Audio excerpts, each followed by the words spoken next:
सीधे साधे मुसलमान मुनाफिक होते हैं। तीन कैटेगरीज हैं, एक मोमिन है, एक मुनाफिक है और एक काफिर है। तीन के अलावा कोई भी नहीं है। और हजूर सल्लल्लाहु अलैहि वसल्लम के साथ खड़े होने वाले, कुर्बानियाँ देने वाले, कटने वाले और हुजूर के हुक्म पर, शरीयत के हुक्म पर काफरों को काटने वाले, एक मुसलमान मोमिन और सामने काफिर जो सीधे साधे थे, वो मुनाफिक थे, जो दिलचस्पी नहीं लेते थे ना, किसी काम में कोई दिलचस्पी नहीं, बस ठीक है कलमा पड़ा हुआ है, नमाज के टाइम नमाज पढ़ी और चले गए।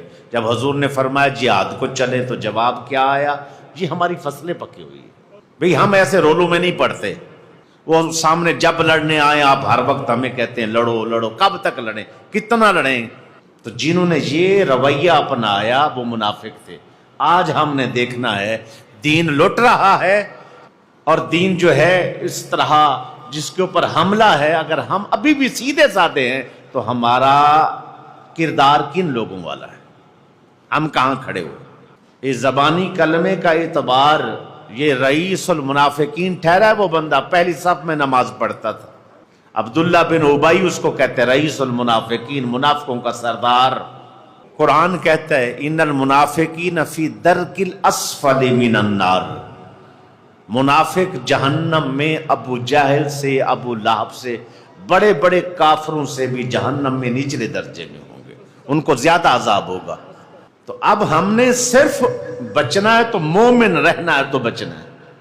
क़यामत वाले दिन अगर सवाल हो गया कि दीन तो इतना आला था जिसकी बचाने के लिए हजरत इमाम हुसैन जैसी हस्तियां और सरकार के नवासे हैं जो इतनी शान वाले हैं, जिनको हुजूर ज़बान चुसवाते हैं, कंधों पर बिठाते हैं, पीठ पर सवार करते हैं, सारी सारी रात अपनी गोद में लेकर बैठते हैं, वो हस्तियां जब दीन पर वक्त आया तो आपने ये नहीं कहा कि बस मैं बैठा हूँ, मैं सीधा साधा हूँ, मैं नॉर्मल हूँ, मैं क्या देखूँ ये लोग लड़ाई झगड़ों के मामलात को। नहीं, मैदान अमल में आए, यजीद के साथ टकरा गए, यजीद के साथ, यजीदी फौजों के साथ टकरा गए।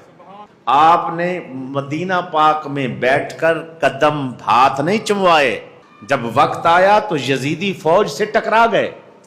और पता था कि हम तादाद में कम हैं, पता था कि हम थोड़े हैं और वो लाखों की तादाद में है, वो हुकूमत है, फौजी है उनके पास, हमारे पास ताकत ही कोई नहीं है, 72 बंदे साथ हैं सारे, फिर भी टकरा गए।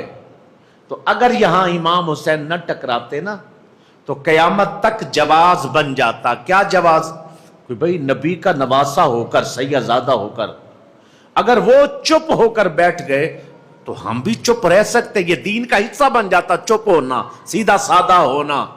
तो उन्होंने ये कुर्बानी दी, असगर, अकबर और ये गाजी, दीन पे वारे हंस हंस कर, लगता है दीन नबी की कीमत ही कुछ ऐसी थी। तो मेरे दोस्तों, आज आपकी चुदराहट है, आप चौधरी हैं, आप जमींदार हैं, मालदार हैं, ताजर हैं, आप ब्यूरोक्रेट्स हैं, किसी मामले में भी हैं, मेरी सादा सी इल्तिजा है, आपने सादा मुसलमान नहीं बनना, आपने मोमिन मुसलमान बिल्कुल मैदान अमल में आके, जिसमें सुस्ती नहीं, काहिली नहीं, दीन के आगे जो है बढ़ते चले जाना है, कदम उठा, दिलचस्पी लेनी।